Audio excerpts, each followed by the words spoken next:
அவர் விலகிறதா இருந்தா அவருக்கு இதுதான் காரணமா இருந்தா அவர் ஒரு மாசத்துக்கு முன்னாடியே விலகி இருக்கணும். வேற ஏதோ ஒரு காரணம் இருக்கிற மாதிரிதான் தெரியுது. பாரதிய ஜனதா கட்சி கூட்டணியில் இருக்கும்போது பாராளுமன்ற உறுப்பினராகவும் இருந்தவர் தான். பாரதிய ஜனதா கட்சி கொண்டு வந்த பல சட்டங்களை ஆதரிச்சு ஓட்டு போட்டவர் தான் இவரு. திமுகவை இந்த தேர்தலில் தோற்கடிக்கணும். அதற்காகத்தான் கொள்கைக்கான கூட்டணியோ இல்லை பாரதிய ஜனதா கட்சியோட ஒன்றி போய் இருக்கிறதுக்கான கூட்டணி அல்ல. தெரியாம இந்த ஒரே ஒரு முறை திமுகவுக்கு நம்ம ஓட்டு போடுவோம், ஆட்சிக்கு வந்தா நல்லது நடக்கும் அப்படின்னு நினைச்சிட்டு ஓட்டு போட்டு போய் ஏமாந்து போய் அனைத்து இந்திய அண்ணா திராவிட முன்னேற்ற கழகம் 210 தொகுதிகளில் நிச்சயமாக வெற்றி பெறும். 91 திமுக எப்படி ஒரு மிகப்பெரிய படுதோல்வியை சந்திச்சதோ அதே ஒரு படுதோல்வி இந்த தேர்தலில் திமுகவுக்கு இருக்கு. அதிமுகவுல இருக்கக்கூடிய தலைவர்களை எப்படியாவது மாற்று கட்சிக்கு கொண்டு போறதுக்கான என்னென்ன பண்ணணுமோ அப்படியெல்லாம் பண்ணிட்டு இருக்காங்க.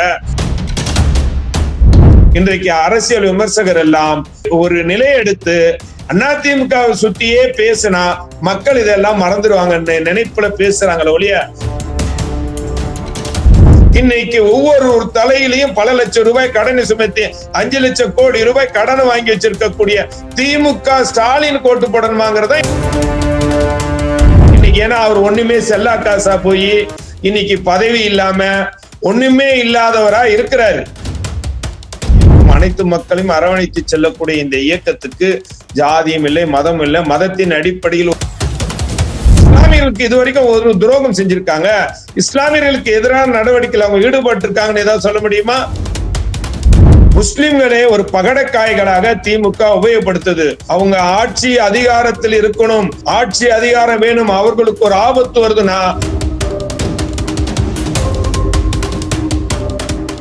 நியூஸ் ஸ்கொயர் தமிழ் நேயர்களுக்கு வணக்கம். சமீபத்தில் அஇஅதிமுக இருந்து முன்னாள் எம்பி அன்வர் ராஜா அவர்கள் விலகி திமுக இணைஞ்சிருக்காரு. இந்த விவகாரம் தொடர்பாக பேசுவதற்காக நம்முடைய அஇஅதிமுக செய்தி தொடர்பாளர் திரு ஜவஹர் அலி இணைந்திருக்கிறார். வணக்கம் சார். வணக்கம் சார். அன்வர் ராஜா அவர்கள் விலகியதை எப்படி பாக்குறீங்க சார்? பாஜக கூட்டணியை வச்சதன் காரணமாக அவர் விலகி இருக்காரா? இல்ல அதாவது அவர் ஏன் விலகினாரு, எதுக்காக விலகினாருங்கிறது எல்லாம் பல்வேறு சந்தேகங்கள் இன்றைக்கு இருக்குது. ஏன்னா எப்போ பாரதிய ஜனதா கட்சியும் அதிமுகவும் கூட்டணி என்று சொன்னாங்கன்னா ஒரு மாசத்துக்கு முன்னாடி பொதுச் செயலாளர் அண்ணன் எடப்பாடியார் அவர்களும் பிஜேபியினுடைய தலைவர் அமித்ஷா அவர்களும் ஒன்னா சேர்ந்துதான் அறிவிச்சாங்க. அவர் விலகிறதா இருந்தா அவருக்கு இதுதான் காரணமா இருந்தா அவர் ஒரு மாசத்துக்கு முன்னாடியே விலகி இருக்கணும். ஆனா இப்போ திடீர்னு விலகிறாருன்னா அதுக்கு அவருக்கு வேற ஏதோ ஒரு காரணம் இருக்கிற மாதிரிதான் தெரியுது. ஏன்னா ஏற்கனவே பாரதிய ஜனதா கட்சி கூட்டணியில அதிமுக இருந்திருக்குது. அப்ப இவர் இருந்தவர் தான். பாரதிய ஜனதா கட்சி கூட்டணியில் இருக்கும்போது பாராளுமன்ற உறுப்பினராகவும் இருந்தவர் தான். அன்றைக்கு பாரதிய ஜனதா கட்சி கொண்டு வந்த பல சட்டங்களை ஆதரிச்சு ஓட்டு போட்டவர் தான் இவரு. இப்போ அதிமுகவை பொறுத்த வரைக்கும் இது மதசார்பற்ற ஒரு இயக்கம். இதுல ஜாதி மதம் எதுவுமே இல்லை. ஆனா இந்த சூழ்நிலை என்னடா, திமுகவை இந்த தேர்தலில் தோற்கடிக்கணும். அதற்காகத்தான் ஒரு மாபெரும் கூட்டணி அமைக்க வேண்டும். அந்த கூட்டணிக்கு தலைவராக எங்களுடைய பொதுச் செயலாளர் புரட்சி தமிழர் எடப்பாடியார் அவர் இருக்கிறார். அப்போ ஒரு கூட்டணி அமைக்கும் போது பல்வேறு நெருடல் உருடல் எல்லாமே இருக்கதான் செய்யும். அப்போ அதெல்லாம் தாண்டிதான் இந்த விடியாத திமுக அரசாங்கத்தை வீட்டுக்கு அனுப்புவதற்காக ஒரு மாபெரும் கூட்டணி அமைப்பதற்காக பாரதிய ஜனதா கட்சியோட கூட்டணி சேர்ந்திருக்கமே ஒழிய, இது ஏதோ கொள்கைக்கான கூட்டணியோ இல்லை பாரதிய ஜனதா கட்சியோட ஒன்றி போய் இருக்கிறதுக்கான கூட்டணி அல்ல. தேர்தலுக்கு பிறகு அவர்கள் யாரோ நாங்கள் யாரோ அதுவும் தெளிவாக சொல்லிவிட்டார் எங்களுடைய பொதுச் செயலாளர் அண்ணன் எடப்பாடியார். தனித்து மாபெரும் வெற்றி பெற்று ஆட்சி அமைப்போம், தனித்து ஆட்சி அமைப்போம்னு சொல்லிட்டாரு. இதை விட என்ன வேணும் உங்களுக்கு? இப்ப பிரச்சனை என்ன சார்? தனித்து ஆட்சி அமைப்போம்னு எடப்பாடி அவர்கள் சொல்றாரு. 210 தொகுதிகளை அதிமுக ஜெயிக்கும் அப்படின்னு சொல்லியிருக்காரு. ஆனா எந்த அளவுக்கு நம்பிக்கையோட இருக்காருன்னு நினைக்கிறீங்க? ஏன்னா பாஜகவோட சேர்ந்ததுனால ஒரு உட்கட்சி பூசல் இருக்கோ அப்படின்ற கேள்வி எழுதுல சார். தொண்டர்கள்லாம் உங்கள் பக்கம் நிக்கிறாங்களா? இல்ல, தொண்டர்கள் 2 கோடி தொண்டர்கள் புரட்சி தலைவர் அம்மா இறக்கும் பொழுது 1.5 கோடி தொண்டர்களா இருந்தது. அண்ணன் பொதுச் செயலாளர் எடப்பாடியார் பொதுச் செயலாளர் பொறுப்பை ஏற்றதுக்கு பிறகு 2,05,00,000 தொண்டர்களை உருவாக்கிய ஒரு மாபெரும் இந்தியாவினுடைய 3வது இயக்கமாக இருக்கிறது. இன்றைக்கு தொண்டர்களும் எப்படா இந்த ஆட்சியை வீட்டுக்கு அனுப்பணும், மீண்டும் அண்ணன் எடப்பாடியார் ஆட்சிக்கு வரணும்னு இருக்காங்க. அதை விட இந்த மக்கள், தமிழ்நாட்டு மக்கள் இருக்காங்கல்ல, இந்த பாவப்பட்ட மக்கள் என்னன்னா, அதாவது தெரியாம இந்த ஒரே ஒரு முறை திமுகவுக்கு நம்ம ஓட்டு போடுவோம், ஆட்சிக்கு வந்தா நல்லது நடக்கும் அப்படின்னு நினைச்சிட்டு ஓட்டு போட்டு போய் ஏமாந்து போய் பிரச்சாரங்கள்ல எங்க பொதுச் செயலாளர் போராடலாம் மக்கள் கேட்கிறாங்க, ஐயா நீங்க எப்பயா ஆட்சிக்கு மீண்டும் வருவீங்க அப்படின்னு கேட்கிறாங்கல்ல, அதனுடைய ஏக்கம் எல்லோருக்கும் தெரியுது. அதனால நிச்சயமாக வரக்கூடிய தேர்தலில் அனைத்து இந்திய அண்ணா திராவிட முன்னேற்ற கழகம் 210 தொகுதிகளில் நிச்சயமாக வெற்றி பெறும், உறுதியாக சொல்கிறேன். ஏன்னா மக்களுடைய மனநிலை அப்படி. இன்றைக்கு இந்த விடியாத திமுக அரசாங்கத்துல மக்கள் பிரச்சனை எவ்வளவோ இருக்கிறது. சட்டம் ஒழுங்கு, நீங்க கஞ்சா, அபீனு, கள்ளச்சாராயம், சட்டம் ஒழுங்கு, அருவா, கத்தி, கம்பு, இதுதான் தமிழ்நாட்டுல முன்னணியா இருக்கிறது. என்னன்னா அமைதி, வளம், வளர்ச்சி என்ற நிலையில் இருந்த தமிழ்நாட்டை இன்னைக்கு சீரழிச்சு இன்றைக்கு மோசமான சூழ்நிலைக்கு தமிழ்நாட்டை கொண்டு போயிருக்காங்க. அதற்காக மக்கள் இன்றைக்கு வேதனைப்படுறாங்க. எப்படா இன்னும் 9 மாசம் ஆகும் இந்த விடியாத ஆட்சியை வீட்டுக்கு அனுப்பணுங்கிற நிலையில இருக்கும்போது நிச்சயமாக மாபெரும் வெற்றி. 1991 திமுக எப்படி ஒரு மிகப்பெரிய படுதோல்வியை சந்திச்சதோ அதே ஒரு படுதோல்வி இந்த தேர்தலில் திமுகவுக்கு இருக்கு. எங்களுடைய பொதுச் செயலாளரான எடப்பாடியார் தமிழகத்தினுடைய முதலமைச்சராக அதிமுக தனி பெரும் கட்சியாக ஆட்சி அமைக்கும். சார், இப்போ அன்வர் ராஜா போனதுக்கு பிறகு 2-3 அமைச்சர்கள் அதிருப்தியில் இருக்காங்க. முன்னாள் அமைச்சர்கள் அவங்க எல்லாம் மீண்டும் திமுகவில் போய் இணைய வாய்ப்பு இருக்கோ அப்படின்ற ஒரு கேள்வி எழுந்திருக்கேன் சார். அரசியல் விமர்சகர்கள்லாம் சொல்லிக்கிட்டு இருக்காங்க. எந்த அரசியல் விமர்சகர் சொன்னார் அப்படி? சார் தொடர்ச்சியாக காணொலிகள் எல்லாம் பார்க்க முடியுது சார், அவங்க எல்லாம் பேசுறது. சார் எந்த அரசியல் விமர்சகர் சொன்னாரு சொல்லுங்க. அவர் எவ்வளவு திமுக கிட்ட காசு வாங்கி எப்படி பேசுறாரு நான் சொல்றேன். அதாவது இன்னைக்கு அரசியல் விமர்சகர்கள் இன்னைக்கு அடிமாட்டு விலைக்கு விலை போனதன் விளைவாக இன்றைக்கு அவங்களுக்கு என்ன மேல எப்படியாவது அதிமுகவை சீரழிக்கணும், அதிமுகனுடைய தலைமையை கொச்சப்படுத்தணும், அதிமுக மீண்டும் ஆட்சிக்கு வரக்கூடாது, இந்த நிலைமை தானே சார் அவங்களுக்கு. அரசியல் விமர்சகர் சொன்னாருங்கிறதுக்காண்டி அதிமுக ஏதோ அதிமுகனுடைய முன்னாள் அமைச்சர்கள் கட்சியை விட்டு போறாங்கிறதுனா அது ஒரு பொய். திமுக கிளப்பி விடக்கூடிய ஒரு பொய் மூட்டை. அதனால நேத்தி கூட ஒரு புரளிய ஒரு பொய் செய்திய ஊடகம் மூலமா பரப்பி விட்டது திமுகனுடைய ஐடிவிங்க. அதற்கு முக்கிய திமுக தலைவர்கள காரணமா இருந்து முன்னாள் அமைச்சர் ராஜேந்திர பாலாஜி சொன்னது போல அன்வர் ராஜா போனா போட்டு எங்களுக்கு முஸ்லிம்கள் ஓட்டு தேவையே இல்லை அப்படின்னு சொன்ன மாதிரி ஒரு பொய் பிரச்சாரங்களை கிளப்பி விட்டாங்க. அதற்கு முன்னாடி என்ன ஜவஹர் அலி இந்த திமுக பிஜேபி கூட்டணியை எதிர்த்து கட்சியிலிருந்து விலகி விட்டார்னு ஒரு பொய் பிரச்சாரத்தை பரப்பி விட்டாங்க. இது போல திமுகவுக்கு இதே வேலையா இருக்கிறாங்க. அதிமுகவுல இருக்கக்கூடிய தலைவர்களை எப்படியாவது மாற்று கட்சிக்கு கொண்டு போறதுக்கான என்னென்ன பண்ணணுமோ அப்படி எல்லாம் பண்ணிட்டு இருக்காங்க. இந்த அதிமுக உடைஞ்சிருச்சு, மிகப்பெரிய அதிருப்தியா இருக்கிறாங்க அப்படின்னு ஒரு மாயை உருவாக்கணும். தமிழகத்துல இருக்கக்கூடிய பிரச்சனைகளை வேற யாரும் பேசிடக்கூடாது. இது அதிமுக நோக்கிய இந்த சதுரங்க வேட்டைய இங்க இருக்கக்கூடிய அரசியல் விமர்சகர்கள், பத்திரிகையாளர்கள்லாம் அது பேசிக்கிட்டே இருக்கணும். மக்களுக்கான பிரச்சனைய, சட்ட ஒழுங்கு பிரச்சனையோ, தமிழ்நாட்டில் இருக்கக்கூடிய அவலங்களையோ, இன்னைக்கு ஆசிரியர் போராட்டங்களை குண்டு கட்ட அப்படியே தூக்கி போடுறாங்கள அந்த பிரச்சனைகளோ, நீங்க சொன்ன வாக்குறுதிகளை பத்தி எதுவுமே யாரும் பேசிடக்கூடாதுங்கிறதுக்கான தான் இன்றைக்கு அரசியல் விமர்சகர் எல்லாம் ஒரு நிலையை எடுத்து அதிமுகவை சுத்தியே பேசினா மக்கள் இதெல்லாம் மறந்துடுவாங்கன்னு நினைப்புல பேசுறாங்களே ஒழிய உண்மை அதுவல்ல. எந்த ஒரு அதிமுக முன்னாள் அமைச்சர்களாக இருக்கட்டும், எந்த ஒரு அதிமுகவினுடைய உண்மையான தொண்டராக இருக்கட்டும், நிச்சயமாக எங்களுடைய பொதுச் செயலாளர் அண்ணன் எடப்பாடியார் அவர்களை மீண்டும் முதலமைச்சராக ஆக்கியே தீர்வோம் என்று சபதம் ஏற்று இன்றைக்கு தேர்தல் களத்துல, தேர்தல் பிரச்சாரங்கள்ல, தேர்தல் பணிகளில் ஈடுபட்டு இருக்காங்க. அப்புறம் எப்படி அது பொய்ய பறிப்படுவாங்க? இப்படிதான் பொய்ய பறிப்படுவாங்க. அதெல்லாம் நீங்க பெருசுபடுத்த தேவையில்ல, நீங்களும் அதுக்கு பலிகாடு ஆயிராதீங்க. சார், இங்க இன்னொரு கேள்வி என்ன எழுதுனா, நீங்க ஒரு இஸ்லாமிய சமூகத்தை சேர்ந்தவர், இஸ்லாமிய சமூகத்துக்கு எதிராக பாஜக இருக்கு அப்படின்னு சொல்லப்படுது. அப்படி பாஜகவோட கூட்டணி வைத்ததுனால இஸ்லாமியர்கள் வாக்குகள் எல்லாம் அதிமுகக்கு எப்படி வரும்னு நினைக்கிறீங்க? ஒருவேளை வாக்கு சதவீதம் குறைய வாய்ப்பு இருக்கா? அதாவது பாரதிய ஜனதா கட்சியோட கூட்டணி வைக்காத கட்சி ஏதாவது உண்டா?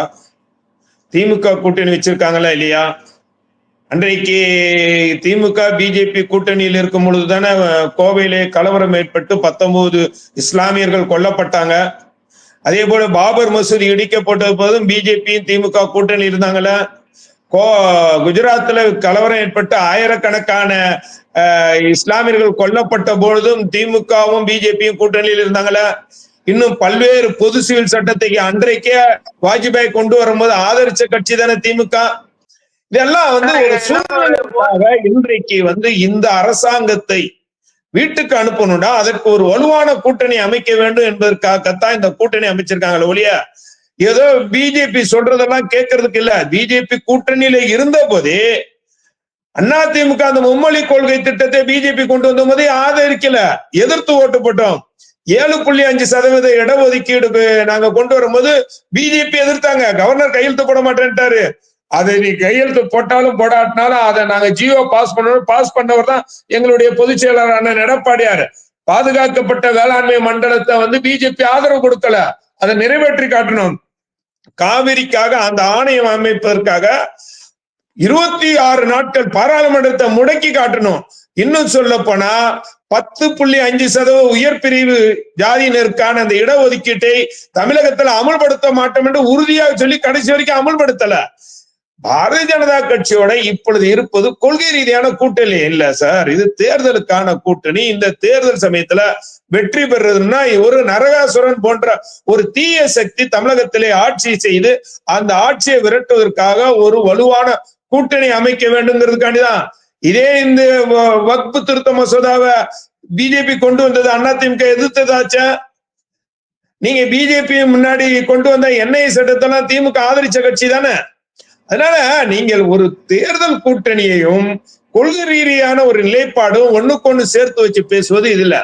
பாரதிய ஜனதா கட்சியை முஸ்லிம்கள் ஆதரிக்கிறாங்களா எதிர்க்கிறாங்களான்னா பெரும்பாலான முஸ்லிம்கள் எதிர்ப்பாங்க, அதுல மாற்று கருத்து இருக்க முடியாது. ஆனால் இந்த தேர்தல் பிரதமருக்கான தேர்தலா? இல்ல, இந்த தேர்தல் மாநில முதலமைச்சருக்கான தேர்தல். இந்த மாநில முதலமைச்சருக்கான தேர்தல் யார் களத்தில் இருக்கிறது? ஒன்னு ஸ்டாலின், ஒன்னு எடப்பாடியார். அப்ப நல்ல ஆட்சியை கொடுத்து மக்களுக்கான திட்டங்களை கொண்டு வந்து பல்வேறு சாதனைகளை புரிந்து 7.5% இடஒதுக்கீடை கொண்டு வந்து 11 மருத்துவக் கல்லூரி ஒரே வருஷத்துல கொண்டு வந்து எத்தனையோ அற்புதமான திட்டங்களை எல்லாம் கொண்டு வந்த அண்ணன் எடப்பாடியாருக்கு தாலிக்கு தங்கம், மக்களுக்கான திட்டங்கள் எல்லாம் கொண்டு வந்தாரு. அவருக்கு மக்கள் ஓட்டு போடணுமா? இந்த 4 வருஷத்தை தமிழ்நாட்டை படுபாதாளத்துக்கு கொண்டு போய் இன்னைக்கு ஒவ்வொரு தலையிலையும் பல லட்சம் ரூபாய் கடனை சுமத்தி 5 லட்சம் கோடி ரூபாய் கடனை வாங்கி வச்சிருக்கக்கூடிய திமுக ஸ்டாலின் ஓட்டு போடணுமாங்கிறதா இன்றைக்கு மக்கள் மனசுல இருக்கக்கூடிய கேள்வி. இதுக்கு பிஜேபிக்கு எதுக்கும் சம்பந்தமே இல்லை. பிஜேபி பிளே கிரவுண்டுக்கே வரப்போறது இல்ல, அவர் ஒரு பார்வையாளர், அவ்வளவுதான். சார் அவங்க என்ன சொல்றாங்கன்னா, அதாவது ஆட்சியில கண்டிப்பா பாஜக வந்து பங்கு வகிக்கும் அப்படின்னு சொல்றாங்கல்ல சார். அப்போ பாஜகவோட டாமினேஷன் வந்து தொடர்ச்சியா இருக்கும்னு சொல்லப்படுதே. இப்போ திமுக காங்கிரஸ் சொல்லுது எங்களுக்கு கூட்டணியிலே ஆட்சியில் அதிகாரத்தில் பங்கு வேணும்னு கேட்கிறாங்க. விடுதலை சிறுத்தைகள் வேணும்ங்கிறாங்க. திமுக கொடுக்கறேன்னு சொல்லிட்டாங்களா? அதே போலதான் அதிமுக பிஜேபி கேட்கலாம், பிஜேபி சொல்லலாம், அவர்கள் தொண்டர்களை உசுப்பேத்துறதுக்கான இருக்கலாம். ஆனால் அதிமுக என்ன சொல்லுது? கூட்டணியில மந்திரி சபையில இடம் கொடுப்போம்னு சொல்றதா? எங்களுடைய பொதுச் செயலாளர் எடப்பாடியார் நேத்தி கூட சொன்னார் சார், பேட்டிலேயே சொன்னார், தனித்து வெற்றி பெறுவோம், தனித்து ஆட்சி செய்வோம், தனித்து மந்திரி சபை அமைப்போம், அதிமுக தலைமையிலானதான் கூட்டணி என்று உறுதிபட சொல்லிட்டதுக்கு அப்புறம் இன்றைக்கு அரசியல் விமர்சகர்கள் பத்திரிகையாளர்கள் வேண்டுமென்றே குழப்பும் போது அதுல நீங்களும் குழம்பி குட்டையில நீங்க மீன் தேட நினைச்சீங்கன்னா அதுல இது வந்து அதனால் பயன் எதுவுமே இல்லை சார். இப்ப பாஜக முன்னாள் மாநில தலைவர் அண்ணாமலை அவர்கள் சொல்றாரு, அமித்ஷா என்ன சொல்றாரோ அதுதான் எங்களுடைய வேத வாக்குன்னு சொல்றாரு. ஸோ அமித்ஷா என்ன சொல்றாருன்னா, என்டிஏ தலைமையிலான ஆட்சி குறிப்பா பாஜக அங்கம் வகிக்கும் அப்படின்னு சொல்றதுனால ஒருவேளை பாஜகவோட தாக்கம் அதிகமாக இந்த வரக்கூடிய சட்டமன்ற தேர்தலில் இருக்குமோ? அதாவது அமித்ஷா தெளிவா சொல்லிட்டார் சார். வரக்கூடிய சட்டமன்றத்தினுடைய முதலமைச்சராக அண்ணன் எடப்பாடியார் அதிமுக தலைமையில் தான் கூட்டணி, தேசிய ஜனநாயக முற்போக்கு கூட்டணி சார்பில் ஆட்சி இருக்குன்னு சொல்றாரு தவிர, அந்த கூட்டணியில் மந்திரி சபையில் பிஜேபி அங்கம் வகிக்கும்னு அமித்ஷாவும் சொல்லல. அண்ணாமலை அதை வந்து அவருக்கு சாதகமா இன்னைக்கு, ஏன்னா அவர் ஒண்ணுமே செல்லா காசா போய் இன்னைக்கு பதவி இல்லாம ஒண்ணுமே இல்லாதவரா இருக்கிறாரு. அவரை பிஜேபியில ஆட்சி கட்சிக்காரன் கூட அவரை கண்டுக்கல. அதனால அவர் ஏதாவது மீண்டும் ஒரு குழப்பத்தை உருவாக்கி மீண்டும் தன்னை முன்னிலைத்துக்காண்டி இன்னைக்கு மீடியால பேசுறது யாரும் காட்ட மாட்டேங்கிறதுக்காண்டி இது போல ஏதாவது கொளுத்தி போட்டா அது ஒரு பெரிய பூதாகரமா அரசியல் விமர்சகர்கள் பேசுவாங்க. அது நம்மளுக்கு வந்து ஒரு பேசும் பொருளாக இருக்கும். மறுமுறை நம்ம பேர் ஞாபகத்துல இருக்குங்கிறதுக்காண்டி அவர் ஏதோ அப்பப்ப ஏதாவது கொளுத்தி போட நினைக்கிறாரு. அதெல்லாம் நிச்சயமா இல்ல. எங்களுடைய பொதுச் செயலாளர் சொல்றதுதான் தமிழ்நாட்டு மக்களுக்கான வேத வாக்கு. அதனால அதன்படி கூட்டணி ஆட்சி என்பது நிச்சயமாக இல்லை. சார், இப்ப ஏற்கனவே கூட்டணியில இருந்த எஸ்டிபிஐ வந்து நீங்க பாஜகவோட கூட்டணி சேர போனதுனால அவங்க வந்து கூட்டணியில இருந்து விலகி திமுகவோட ஆதரவு தெரிவிச்சிருக்காங்க சார். நாடாளுமன்ற தேர்தலில் அவங்களோட தான் நீங்க கூட்டணி வச்சிருந்தீங்க. ஏற்கனவே பாஜகவோட கூட்டணி வச்சிருந்தீங்க, கூட்டணியை முறிச்சிட்டு வெளியில வந்திருந்தீங்க. அதுக்கப்புறம் எஸ்டிபிஐயோட கூட்டணியில் இருந்தீங்க. அகைன் இப்போ எஸ்டிபிஐ வந்து திமுகவை நோக்கி போயிருக்காங்க. இந்த மாதிரியான இஸ்லாமிய கட்சிகள் ஏன் அதிமுக விட்டு விலகி காரணம் என்ன சார்? இல்ல, அவர்களுடைய நிலைப்பாடு என்னன்னா, இஸ்லாமிய கட்சிகள் இன்னும் அதிமுக கூட்டணியில வந்து தமிழ் மாநில முஸ்லீம் லீக் இன்னும் சில கட்சிகள் இருக்கத்தான் செய்யறாங்க. ஆனால் வந்து நீங்க வந்து பொதுவா வந்து தமிழகத்துல இருக்கக்கூடிய இஸ்லாமிய இயக்கங்கள் வந்து பாரதிய ஜனதா கட்சியை வந்து ஒரு நேர் எதிர்கட்சியாக பார்க்கறதுனால பாரதிய ஜனதா கட்சி இருக்கக்கூடிய கூட்டணியில் இருக்கக்கூடாது அப்படிங்கிற அவங்களுடைய நிலைப்பாடு இருக்கு. அவர்கள் நிலைப்பாடை வந்து நம்ம வந்து விமர்சனம் செய்ய முடியாது. ஆனால் அதிமுகவை பொறுத்த வரைக்கும் ஜாதி மதங்களுக்கு அப்பாற்பட்ட ஒரு இயக்கம், அனைத்து மக்களையும் அரவணைத்து செல்லக்கூடிய இந்த இயக்கத்துக்கு ஜாதியும் இல்லை, மதம் இல்லை. மதத்தின் அடிப்படையில் ஒரு நிலைப்பாடு எடுக்கவும் முடியாது. இன்றைக்கு நான் கூட ஒரு இஸ்லாமியன் தான், அதுவும் வெறி பிடித்த இஸ்லாமியன் சொல்வதிலே நான் பெரிய கிடையாது. எப்படின்னா வெறி பிடிச்சுன்னா மத வெறி இல்லை. என் மதம் எனக்கு என்னென்ன சொல்லி கொடுத்துருக்கு, 5 வேளை தொழுகை சொல்லி கொடுத்திருக்கு, நோன்பு நோட்க கத்திற்கு சொல்லி கொடுத்திருக்குது, ஹஜ்ஜி செல்லுவதற்கு சொல்லி கொடுத்திருக்குது, ஏழைகளுக்கு உதவுவதற்கு சொல்லி கொடுத்திருக்கு. இதையெல்லாம் முழுமையாக கடைபிடிக்கக்கூடிய ஒரு முஸ்லிம். ஆனால் கட்சி ரீதியாக நான் ஒரு அதிமுக என்ன சொல்லுதோ அதனுடைய வேத வாக்கா நினைச்சுக்கிட்டு அப்படி போய்கிட்டு இருக்கு, அவ்வளவுதான். அதுக்காக இந்த அதிமுக நீங்க இஸ்லாமியர்களுக்கு இதுவரைக்கும் ஒரு துரோகம் செஞ்சிருக்காங்க, இஸ்லாமியர்களுக்கு எதிரான நடவடிக்கையில் அவங்க ஈடுபட்டு இருக்காங்கன்னு ஏதாவது சொல்ல முடியுமா? இல்ல. அப்படி இருக்கும்போது இஸ்லாமிய அமைப்புகள் ஏதாவது ஒரு நிலைப்பாடு எடுத்தா அவர்கள் நிலைப்பாடை நம்ம விமர்சனம் செய்யறதுக்கு ஒண்ணுமில்லை. ஆனால் இன்றைக்கு ஒரே ஒரு விஷயத்தை மட்டும் இஸ்லாமிய அமைப்புகளுக்கு சொல்றேன். நீங்கள் முஸ்லிம்களை வாக்கு வங்கியாகவே பயன்படுத்திக்கிட்டு இந்த திமுக முஸ்லிம்களுடைய ஓட்டுக்களை பெற்றெல்லாம் ஆட்சியில இருக்காங்க. ஆனா அவங்க முஸ்லிம்களுக்கு ஏதாவது நன்மைகள் செஞ்சிருக்காங்கன்னா இல்ல. அவர்கள் வந்து வாக்குறுதி கொடுத்த 3.5% இடஒதுக்கீட்டை 5% உயர்த்துவோம் சொன்னதாக இருக்கட்டும், சச்சார் கமிட்டி பரிந்துரைகளை நிறைவேற்றுவோம் சொன்னதாக இருக்கட்டும், இன்னும் சொல்ல போனால் நீங்க வந்து சிறை கைதிகளை விடுதலை செய்வோம் சொன்னதாக இருக்கட்டும், எதையுமே செய்யல. இன்னும் முஸ்லிம்களுக்கான பொருளாதார மேம்பாட்டு கழகத்துல இருந்து நிதியே ஒதுக்கல. பட்ஜெட்ல வெறும் 10 கோடி ரூபாய் ஒதுக்குனாங்க. அதிமுக ஆட்சியிலாவது அதுக்காக 100 கோடி ரூபாய் ஒதுக்கப்பட்டது. இன்னும் சொல்ல போனா தாம்பரத்துல அஸ்தினாபுரம் என்ற பகுதியில வாழக்கூடிய இஸ்லாமியர்களை எல்லாம் வந்து அடிச்சு காலி பண்ணி எல்லாத்தையும் பள்ளிவாசல்லாம் நொறுக்கி எடுத்துட்டாங்க. இன்னும் முஸ்லிம்களுக்கு எதிரான நடவடிக்கைகள், இன்னும் சொல்ல போனா அந்த சமூக ஆர்வலர்கள் ஜாஃபர் சாதிக்குங்கிறவரா இருக்கட்டும், அதே மாதிரி இன்னொரு ஜகபர் அலின்னு நினைக்கிறேன், இவர் போன்ற சமூக ஆர்வலர்கள் மணல் கொள்ளை, கள்ளச்சாராய விவகாரங்கள் எல்லாம் வந்து இது சமூகத்துக்கு கேடுன்னு சொன்னவங்க எல்லாம் கொலை செஞ்சிருக்காங்க. அந்த கொலைக்கெல்லாம் திமுக உடந்தையா இருந்திருக்காங்க. அவங்க எப்படி வந்து முஸ்லிம்களுக்கு ஆதரவான கட்சி நம்ம சொல்ல முடியும்? அதனால உண்மையிலேயே முஸ்லிம்களுக்கு உண்மையை சொல்லணும்டா, முஸ்லிம்களே ஒரு பகடக்காய்களாக திமுக உபயோகப்படுத்துது. அவங்க ஆட்சி அதிகாரத்தில் இருக்கணும், ஆட்சி அதிகாரம் வேணும், அவர்களுக்கு ஒரு ஆபத்து வருதுன்னா முஸ்லிம்கள் கழுத்துல கால வச்சு மிதிச்சு கொன்று விட்டு கூட அந்த ஆட்சி அதிகாரத்தை கைப்பற்றுவதற்காக வாஜ்பாயோட கூட்டணி சேர்ந்தது போல நாளைக்கு மோடியோட கூட்டணி சேருவாங்க. அதுல எந்த மாற்று கருத்து இல்ல. சார், இப்ப அன்வர் ராஜா வெளியேறினதுக்கு பிறகு இஸ்லாமியர்கள் அதிமுகக்கு வாக்களிப்பாங்களா? உங்களுடைய கருத்து என்ன சார்? இஸ்லாமிய அன்வராஜ் அண்ணா முஸ்லிம்களும் ஒட்டுமொத்த பிரதிநிதியா? முஸ்லிம்களுக்கு அவருக்கு எந்த சம்மந்தமே இல்லை. நான் சொன்னேன், இஸ்லாமிய கடமைகளை முழுமையாக நிறைவேற்றுபவன் நான் சொன்னேன். அதுல ஒரு கடமையாவது அவர் நிறைவேற்றி இருப்பாரான்னு எனக்கு தெரியும். அது முஸ்லிம்கள் அவரை ஒரு முஸ்லிமாகவே ஏற்றுக்கொண்டதும் இல்லை. நீங்க உங்க சுயநலத்துக்காண்டி கட்சி மாறுறீங்க. நீங்க அப்படியே மாறுறதா இருந்தா நீங்க தீய சக்தி திமுக என்று சொன்ன அம்மா அவர்களுடைய பேச்சை கேட்டு நீங்க ஒருவேளை நீங்க காங்கிரஸுக்கு போயிருந்தா கூட அதை ஏற்றுக்கொள்ளக்கூடிய வேண்டியது. நீங்க அவர் எம்ஜிஆர் காலத்துல இருந்தே இருந்தவராச்சே சார். எம்ஜிஆர் காலத்துல இருந்தே கட்சியில இருந்தவராச்சே சார். அதுதான் சார், எம்ஜிஆர் சொன்ன திமுக தீய சக்தின்னு. அப்ப எம்ஜிஆருடைய விசுவாசின்னு எப்படி சொல்ல முடியும்? நீங்க வேற கட்சிக்கு போயிருந்தால் அது நிலைப்பாடு வேற. நீங்க திமுகவுக்கு போயிட்டு இப்ப சப்பக்கட்டு கட்டினீங்கன்னா, நீங்க என்ன சொல்ல போனா அவர் முஸ்லிம்களிடம் அவர் எந்த விதமான நெருக்கமான நிலைப்பாடோடு இருந்ததே இல்லை. முஸ்லிம்கள் ஆதரவு அவருக்கு அளிச்சது இல்ல. அவருடைய மகள் ராமநாதபுரத்துல போட்டியிட்ட போது வெறும் 13 ஓட்டுகள் மட்டுமே அவங்களுக்கு கிடைச்சது. அப்போ முஸ்லிம்கள் எந்த ஆதரவுல இருந்தாங்க? எந்த ஆதரவுல அவருக்கு கொடுத்தாங்க? அதனால முஸ்லிம்கள் ஆதரவு பெற்ற ஒரு தலைவராக நீங்க அன்வர் ராஜாவை காட்டுவது அபத்தமான ஒன்று, நிச்சயமாக இல்லை. இன்னும் சொல்ல போனால் எங்களுடைய பொதுச் செயலாளர் எடப்பாடியார் அன்வர் ராஜா அவர்களுக்கு ஒரு மிகப்பெரிய மரியாதையும் பொறுப்பையும் கொடுத்திருந்தார். ஒரே ஒரு விஷயத்தை சொல்ல நான் முதல்ல இந்த தொலைக்காட்சியில் விரும்புறேன்.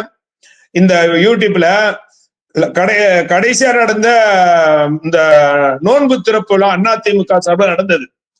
நேரம் நோன்பு திறக்கிறதுக்கு 6:28 மணி 6:28 கடைசியாக அன்வர் ராஜா பேசியதற்கு பிறகு பொதுச் செயலாளர் பேச வேண்டும். நான் தான் தொகுப்பாளராக இருக்கிறேன். அன்வர் ராஜா பேசுகிறார் முடிக்கல. நான் போய் சொல்கிறேன், அண்ணன் பொதுச் செயலாளர் பேசணுங்க அப்படின்னு சொல்றேன். அப்படின்னு சரிங்கிறார். உடனே பொதுச் செயலாளர் அண்ணன் எடப்பாடி என்னை கூப்பிட்டு கண்டிக்கிறார். அவர் பேசட்டும், அவரை விடுங்க. நான் கூட என்னுடைய பேச்சை குறைச்சுக்கிட்டேன், அவர் பேசட்டும் என்ன கண்டிச்சார். அவரை தடை பண்ணாதீங்கன்னு சொன்னார். அந்த அளவுக்கு அவர் மீது மரியாதையும் மாண்பையும் வைத்திருந்த தலைவர் எங்களுடைய பொதுச் செயலாளர் அண்ணன் எடப்பாடியார். அதனால இஸ்லாமியர்கள் மீது அன்பை காட்டி அரவணைத்து செல்லக்கூடிய தலைவர். அதனால இன்றைக்கு எவ்வளவோ பொய்களை சொல்லி அதிமுகவை அசிங்கப்படுத்த வேண்டும், முஸ்லிம்களிடமிருந்து விலக்கி வைக்க வேண்டும் என்ற நிலையிலே பலர் தெரிகிறாங்க. அதெல்லாம் முஸ்லிம்கள் ஏமாற மாட்டார்கள் என்றுதான் நினைக்கிறேன். சார், பல்வேறு கேள்விகளுக்கு பதில் அளிச்சீங்க சார். நன்றி சார். நன்றி, வணக்கம்.